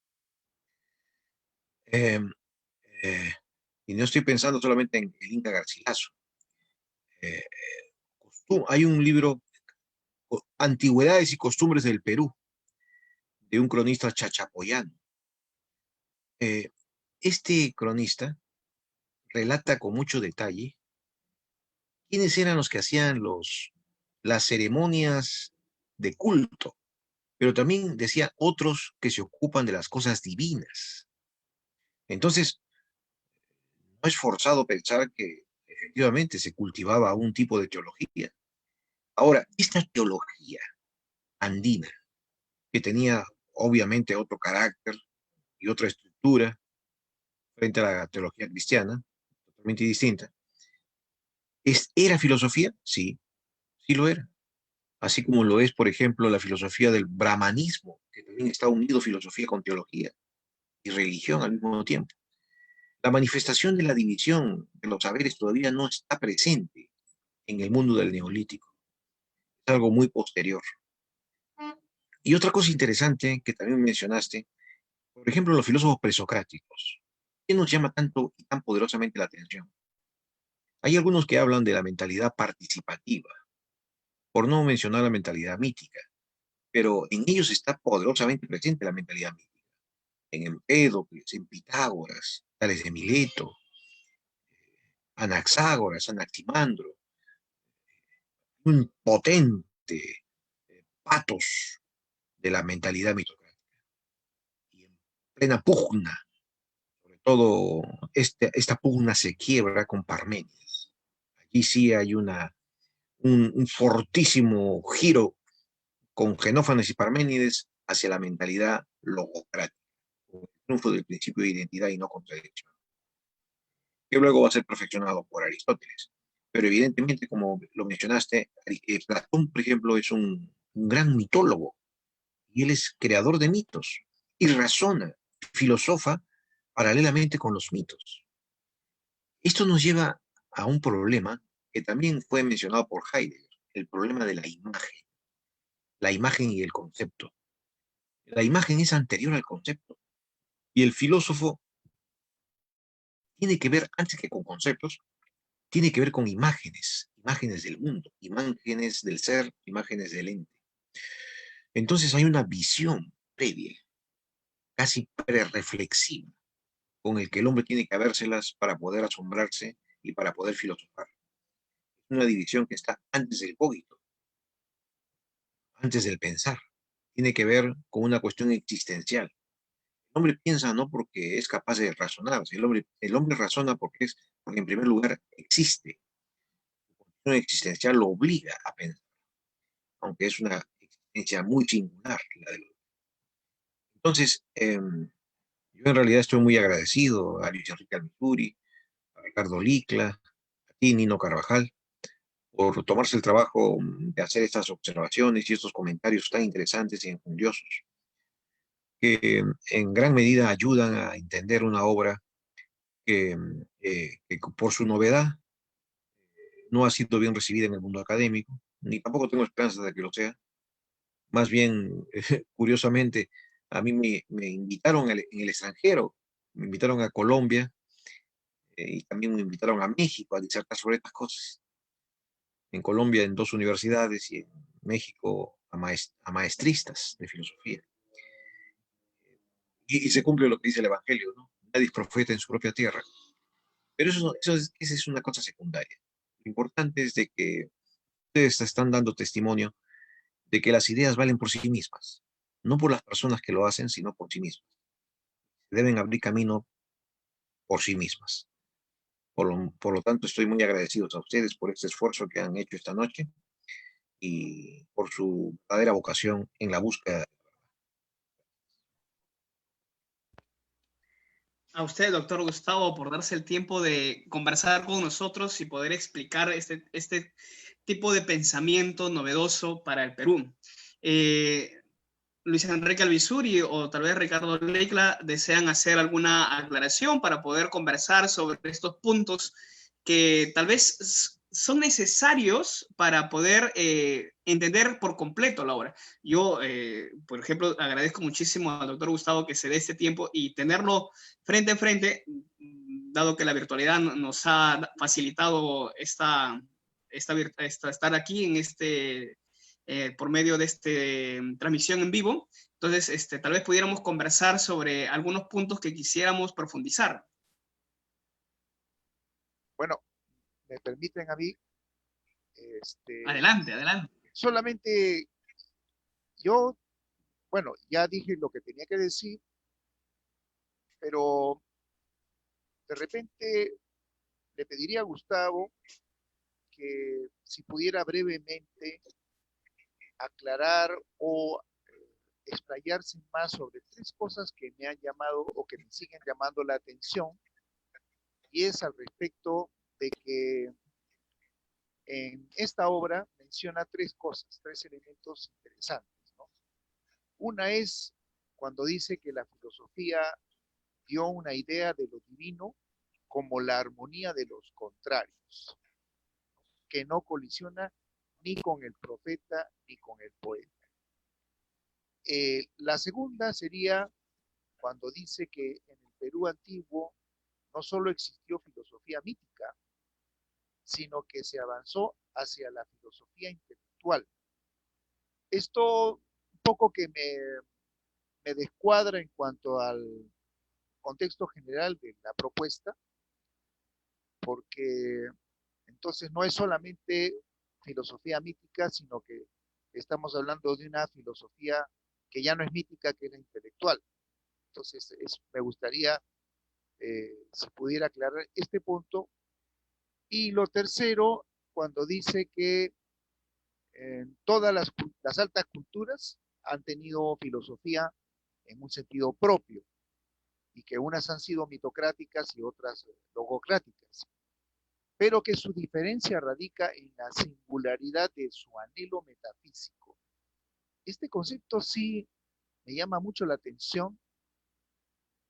Quizá no he leído bien la explicación que él hace, pero me gustaría saber brevemente qué entiende o qué importancia tiene para él este concepto de anhelo metafísico. Esas 3 cosas, brevemente, ¿no? Quisiera saber cómo las puede explicar Gustavo. Gracias. Vamos a empezar por el anhelo metafísico. Efectivamente, y esto no es propiamente mío, sino es de Walter Schubert, donde tiene un libro que se llama El alma de Oriente y de Occidente. Y allí recojo y desarrollo el anhelo metafísico. La cultura occidental tiene un anhelo prometeico, un anhelo metafísico de dominio del mundo. Y esto se ha dado a notar sobre todo en el mundo moderno. La cultura china tiene un anhelo metafísico de armonía y sobre todo de armonía social y cósmica. La cultura indostánica tiene un anhelo metafísico de disolverse en la nada y de allí encontrar la calma, la paz buscada para el hombre. Entonces yo, a partir de esta reflexión de Walter Sugar, me pregunté, ¿y cuál es el anhelo metafísico de la cultura precolombina? Porque fue una gran cultura. Y respondí que el anhelo metafísico era de carácter intracósmico, es decir, traer la armonía del cosmos a la Tierra. Por eso, por ejemplo, la ciudad del Cusco tenía forma de puma, porque el puma reflejaba un tipo de constelación. Entonces, ese anhelo metafísico intracósmico, plasmar la armonía cósmica en la Tierra, fue una de las más grandes manifestaciones de la cultura incaica, en donde el Inca era el representante de la divinidad y su estructura sociopolítica era fuertemente teócrata. Y el Inca era reverenciado como una divinidad en la tierra. Lo cual también está presente, por ejemplo, en la cultura egipcia. La cultura egipcia hay paralelos muy singulares con la cultura egipcia. Con Akenatón, por ejemplo, cuando instaura la adoración a la divinidad solar, muy parecido a la cultura incaica, la divinidad del sol. Entonces, los anhelos metafísicos son singulares, son de carácter cultural, pero el fondo y la estructura del filosofar es universal, corresponde a todas las culturas. Obviamente, que tiene una modificación sincrónica y diacrónica, de acuerdo al desarrollo de la propia cultura y a los tiempos en que se vive. Por ejemplo, ¿cuáles son nuestros tiempos actuales? Son unos tiempos materialistas, hedonistas, nihilistas. Lo compartimos todo el mundo, en todo el globo. A pesar de que sobreviven y subsisten las antiguas religiones, sin embargo, se respira como ambiente hegemónico de carácter cultural. Sin embargo, esto no era así. En el mundo antiguo, en el mundo medieval, no era así.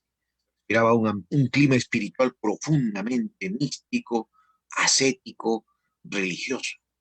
Eso hoy no es predominante, no es hegemónico.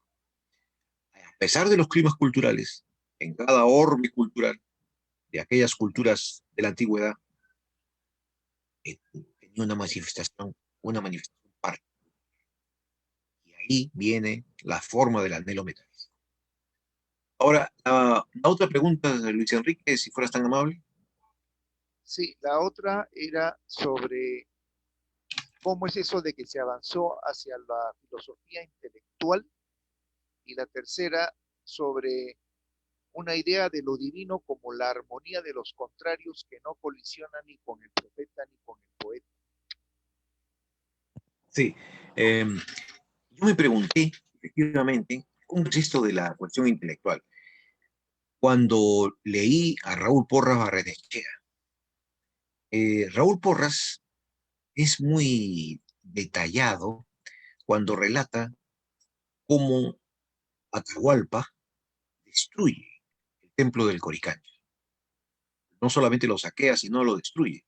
Destruye la élite cusqueña, se ensaña con las panacas, hace violar a las ñustas por los guerreros huancas, eh, pisotea una serie de símbolos religiosos, no solamente cusqueños, sino de la propia religiosidad inca. Muestra un desdén por las antiguas creencias.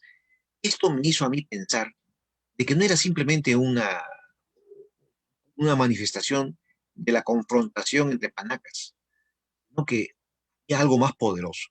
Había una convicción, había un tránsito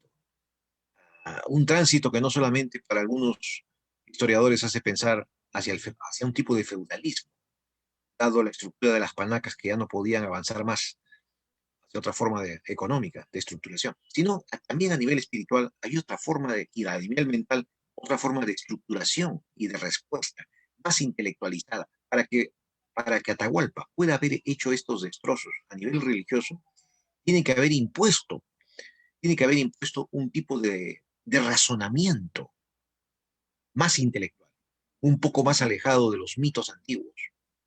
Algo parecido, no digo que Atahualpa es un filósofo, pero por hacer un paralelo, algo parecido con las burlas de Xenófanes hacia el politeísmo antiguo. ¿Cómo pueden los egipcios, cómo pueden otras culturas, decía Xenófanes, adorar a quienes tienen cabeza de león como si fueran dioses? Y así por el estilo. Cabeza de cocodrilo, y así se burlaba Xenófanes. Bueno, Atahualpa no se burla, Atahualpa destruye, pichotea, o sea, hace sacrilegio. Pero su sacrilegio no solamente es de un guerrero, él es un emperador, así se sentía él. Por lo tanto, tiene repercusiones ideológicas muy poderosas, muy significativas. Esto me hizo pensarme entonces de que se estaba abriendo camino un tipo de razonamiento más intelectualizado. No digo estrictamente conceptual, no digo conceptual, pero más intelectualizado del propio mito.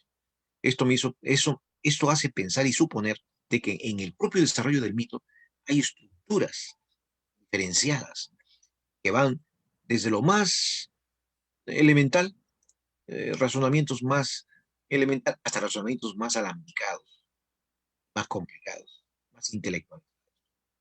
¿Y la tercera pregunta cuál era? Sobre la armonía de los contrarios. Ah, la armonía La de los contrarios. filosofía dio una idea de lo divino como la armonía de los contrarios que no colisionan ni con el profeta ni con el poeta. Efectivamente, esto se derivó del problema de la traducción de la palabra Pachacamac, tal como la transmite el Inca Garcilaso en los comentarios. Buena cuenta dice, Pacha, mundo, Camac no es vida, sino lo que vivifica el mundo, lo que vivifica, o sea, no lo que crea el mundo. O sea, Pachacamac no es el creador del mundo, es el que vivifica el mundo, el que insufla vida. Entonces, ¿esto a qué nos lleva? A un esquema metafísico en el que hay dos principios de carácter último, la materia y la vida, lo inerte y lo vital. Lo vital insufla vida a lo inerte, impone ciertas formas que le van a dar vida a lo inerte, y una armonía de los contrarios, en donde va a salir el orden del cosmos.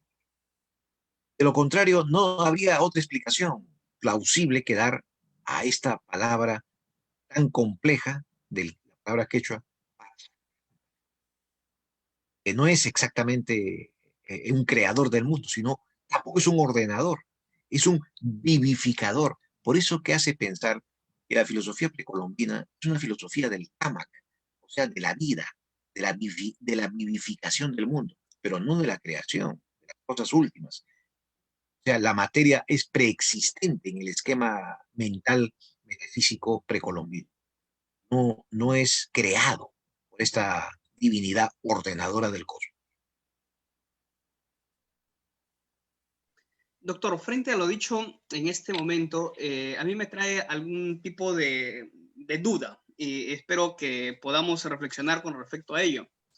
Usted dice de que la filosofía actual es pues gobernada por un nihilismo, un hedonismo, que evidentemente muchos autores vamos a estar de acuerdo que va a ser pues la debacle de que la filosofía esté como está en la actualidad.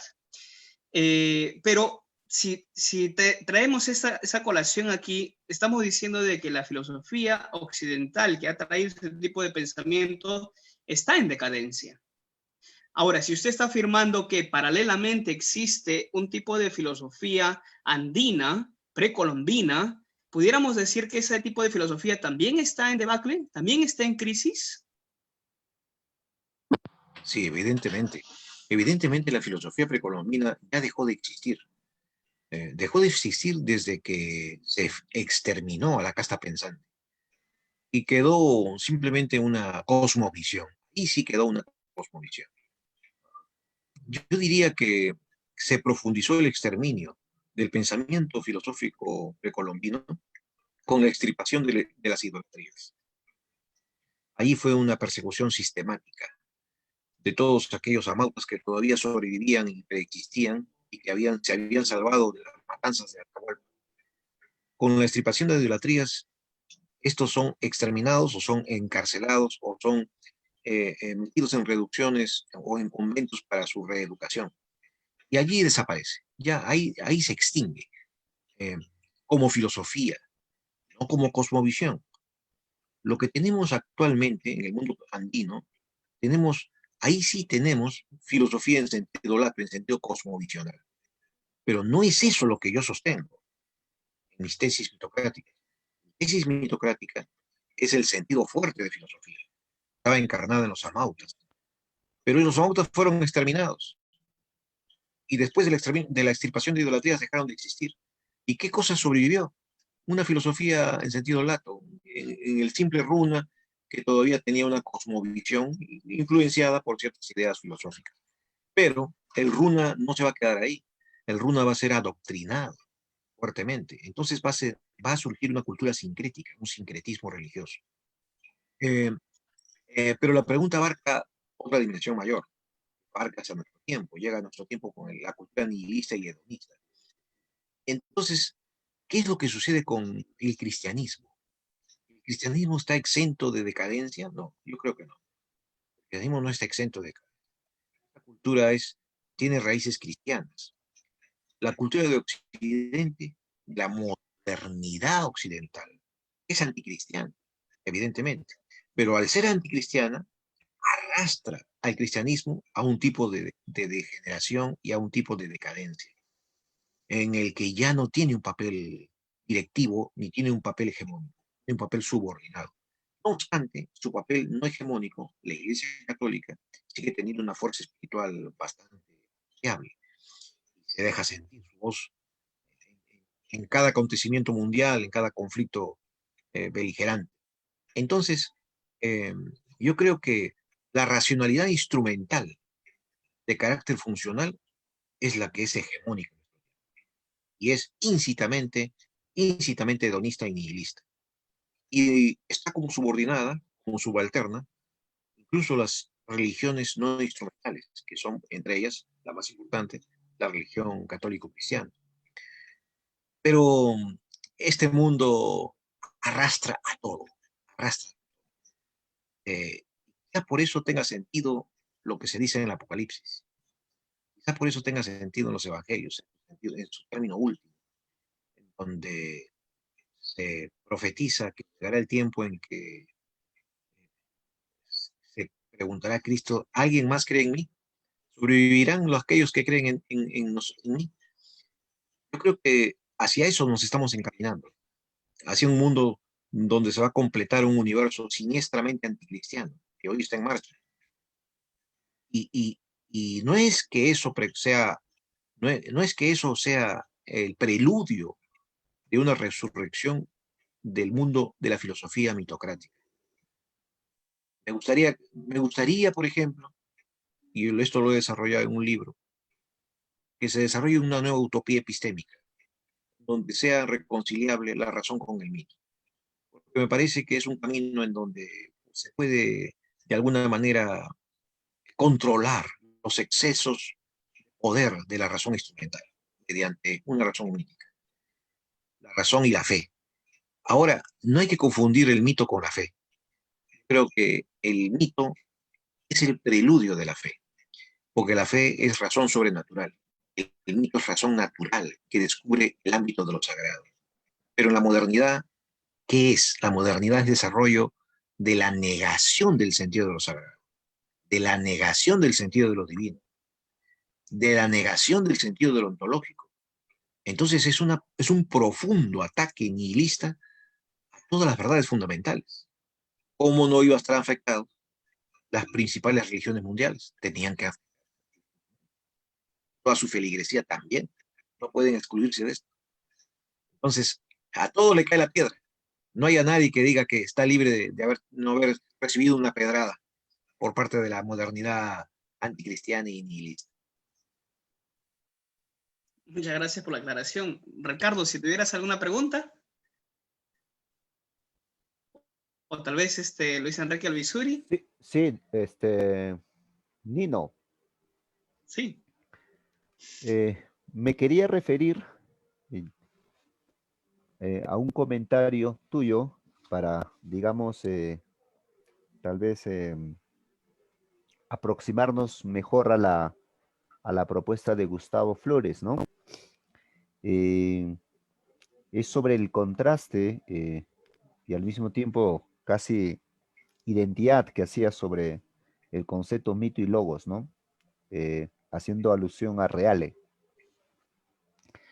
Eh, si consideramos que Platón, incluso Aristóteles, habrían ya sostenido que el mito era una forma de filosofía, una forma de logos, entonces estaríamos excluyendo ese paso del mito al logos, ¿no?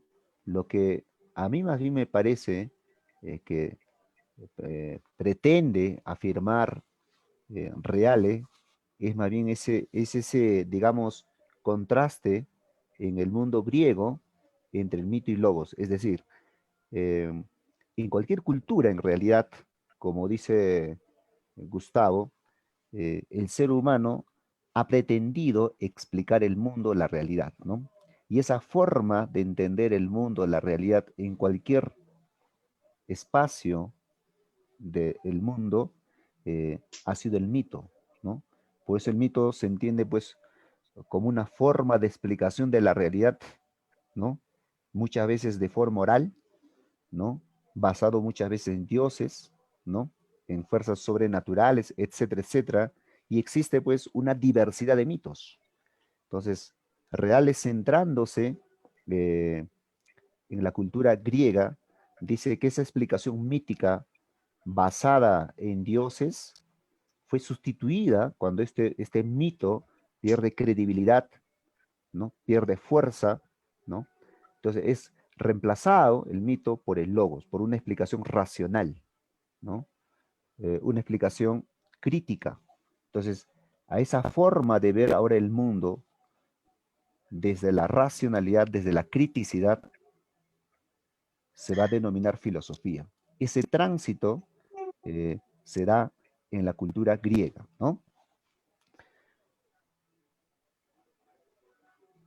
Por su parte, Gustavo lo que propone más bien es justamente romper con esa explicación, ¿no? Él dice, más bien, no es que haya habido un tránsito del mito al logos, sino que el mismo mito ya constituye una forma de filosofía, pues es una filosofía mitocrática, ¿no? Diferente a la filosofía logocrática basada en conceptos.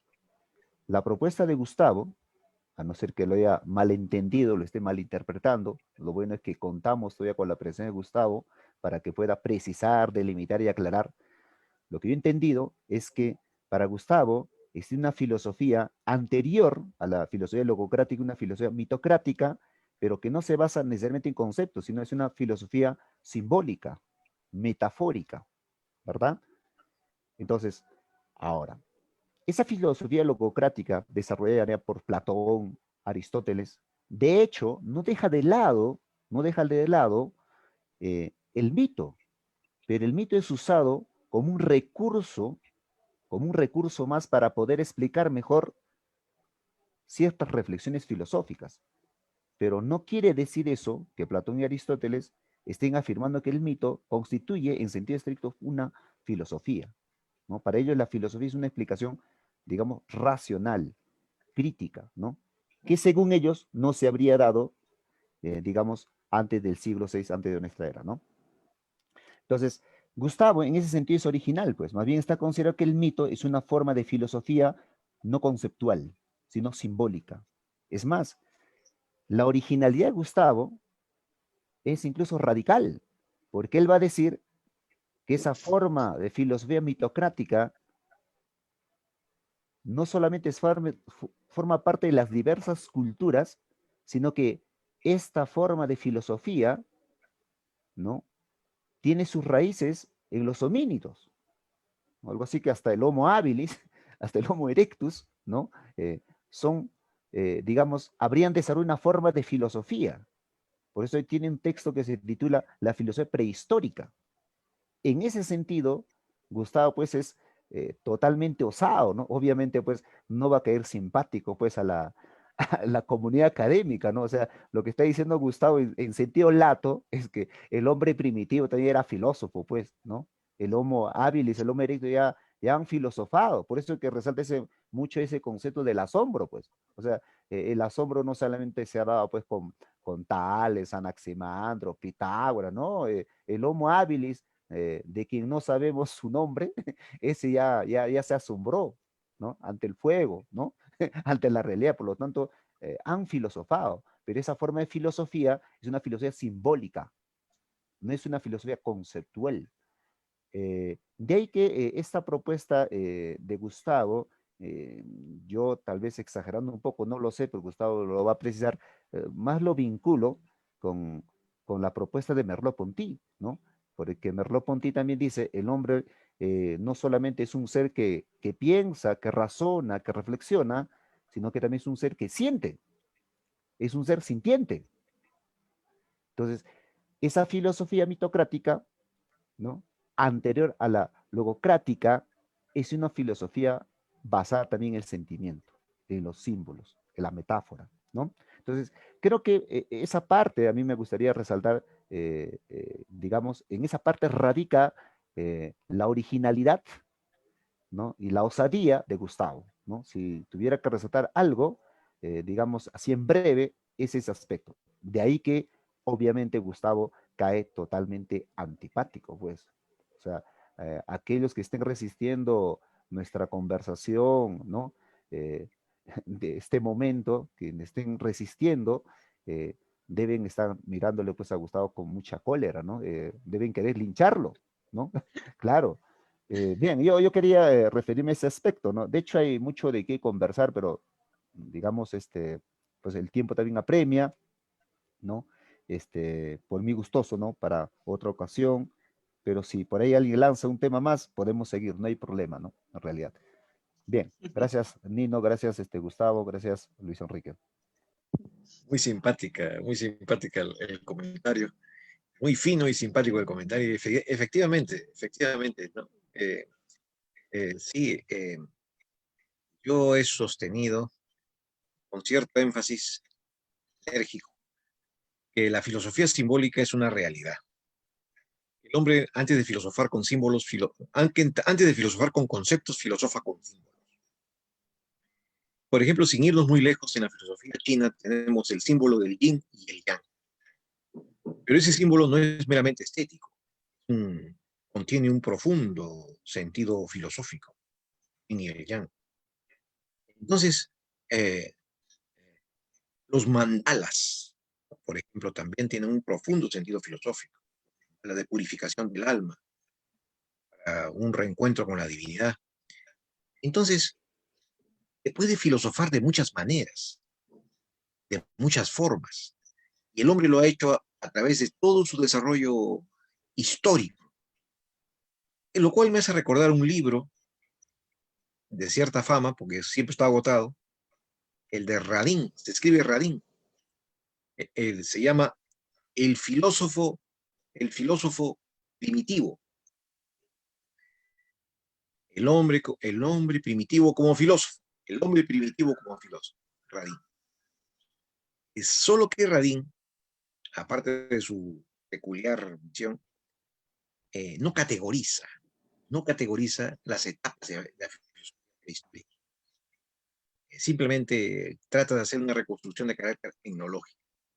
Tempels hace un intento, el padre belga Tempels, un intento de atribuir una forma de filosofía africana en los bantú, bantú.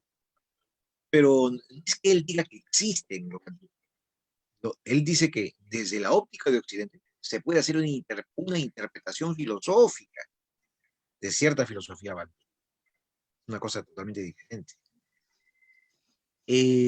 Más bien, Miguel León Portilla, el mexicano, con la filosofía nahual, es el que se ha esforzado mucho en basarse en los códices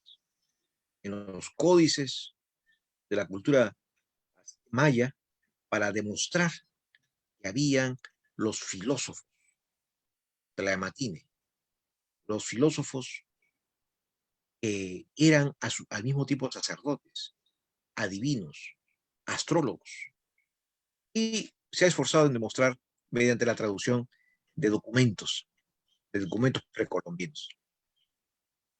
Pero lo que le falta es también la categorización de lo que es la filosofía precolombina.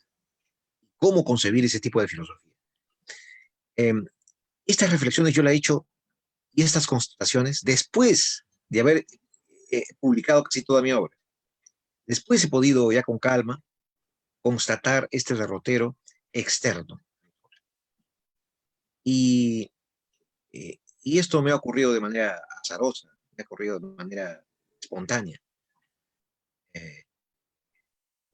Por lo tanto, si ustedes quisieran encontrar algún rastro de la categoría de lo mitocrático, o de lo mitomórfico, o de lo numinocrático, en estos autores que he mencionado, no lo van a hallar, porque simplemente ellos no van por ese camino. No van por el camino de la categorización filosófica, como me pareció a mí que era más importante para poder establecer la senda del derrotero filosófico como condición existencial del hombre. Queridos amigos que nos siguen en la página del Sentido de Todo, como ustedes han visto, el doctor Gustavo es un pensador, un filósofo peruano que propone unas novedades bastante llamativas y pues desde ese punto de vista digno de ser leído, digno de ser profundizado. Y yo agradezco muchísimo al doctor Gustavo por esta entrevista que nos ha dado el día de hoy, en la cual pues hemos podido degustar con su pensamiento. A mí me hubiese gustado todavía alargarnos un poco más, seguir conversando, pero ya estamos casi 2 horas conversando y se nos ha pasado el tiempo sumamente rápido, porque cuando uno está en lo que le gusta, en lo que le agrada, pues el tiempo se pasa sumamente rápido, sumamente rápido. Yo quisiera agradecer a Luis Enrique Alvisuri y a Ricardo Licla que nos han acompañado el día de hoy.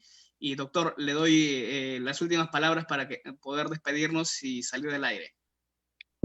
En primer lugar, un agradecimiento caluroso a tu persona, Nino, por dedicar un espacio a la filosofía peruana, a un pensador que todavía está haciendo camino y que representa para ti todo también un reto.